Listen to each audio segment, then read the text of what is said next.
세 가지 몸, 육체, 에너지체, 정보체. 진료와 에너지와 정보, 이 세 가지는 우리의 몸뿐만 아니라 모든 존재를 구성하는 세 가지 바탕이다. 우리의 삶 자체가 이 세 가지가 어울려서 만들어내는 현상이다. 근본을 보자면 이렇게 세 가지 바탕이지만 이들이 어울려 빚어낸 현상인 한 개체를 중심으로 보자면 영, 혼, 백이라든가 심, 기, 신이라는 여러 가지 다른 이름을 쓸 수 있다. 나는 이 세 가지를 우리가 갖는 자기 정체성이라는 문제에 초점을 맞추어 육체와 에너지체와 정보체라고 부르고자 한다. 물론 우리의 육체는 단순한 진료가 아니다. 육체는 이미 에너지와 정보가 결합되어 빚어낸 결과물이다. 우리 몸뿐만 아니라 존재하는 모든 것이 풀 한 폭이 돌 하나도 모두 그러하다.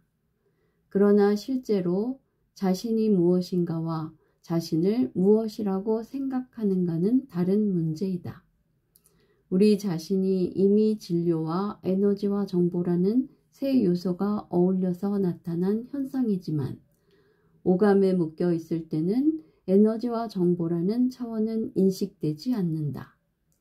우리가 인식하는 것은 물질화된 형상이요 출력된 정보일 뿐이다. 그것을 육체라고 표현한 것이다.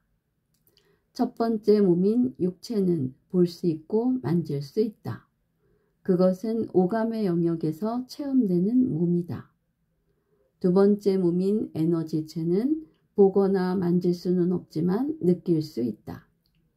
몸과 마음이 충분히 이완되고 그러면서도 의식이 명료하게 깨어 있을 때 자신의 몸을 둘러싸고 있는 에너지장을 느낄 수 있다.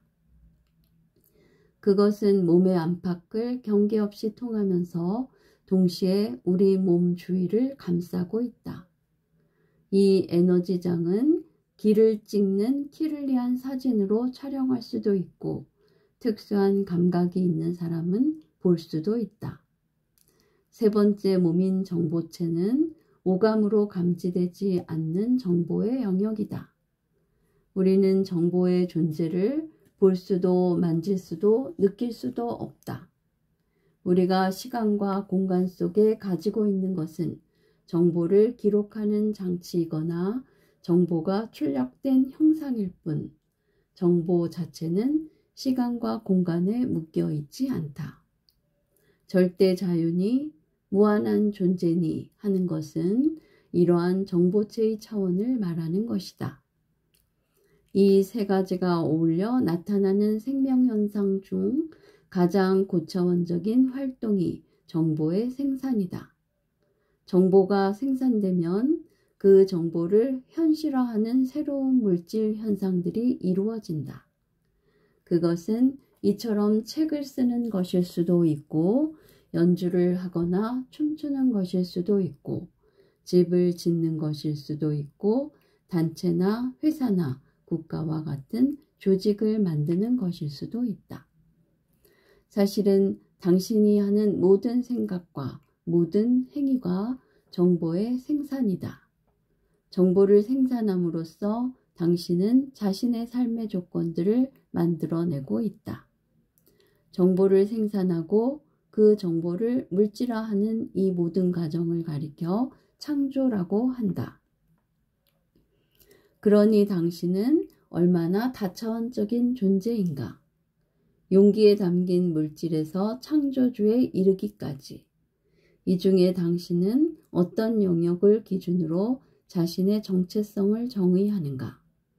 이 모든 것이 생명 현상인데 그 중에 무엇을 기준으로 살아있다고 말해야 할까?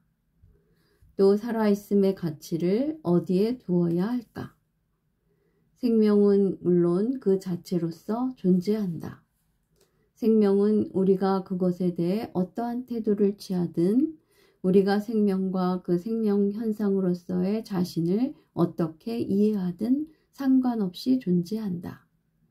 그러나 인간의 사회적 행동을 규정하는 가치체계의 일부로서의 생명은 생명에 대한 우리의 이해 정도에 따라 다르게 정의될 수 있다. 생명은 단지 심장이 뛰고 피가 도는 것을 의미할 수도 있고, 뇌가 활동하고 가치 있는 정보를 생산하는 것을 의미할 수도 있다. 또 우리가 생명을 어떻게 정의하는가에 따라 죽음에 대해서도 전혀 다른 태도를 취할 수 있다. 예를 들어 상해를 입힌다는 것이 무엇을 의미할까? 피가 나고 멍이 드는 것을 의미하는가? 그렇다면 에너지체나 정보체에 손상을 입히는 것은 무엇이라고 해야 할까? 정보체가 바르면 에너지체가 바르고, 에너지체가 바르면 육체에 지금 비록 손상이 있다 하더라도 시간이 지나면서 자연치유가 일어난다. 그러나 정보체가 망가지면 어떻게 될까? 정보체의 손상은 유전자의 손상만을 의미하지 않는다. 유전 정보는 당신을 구성하는 정보체 중 작은 일부분에 지나지 않는다.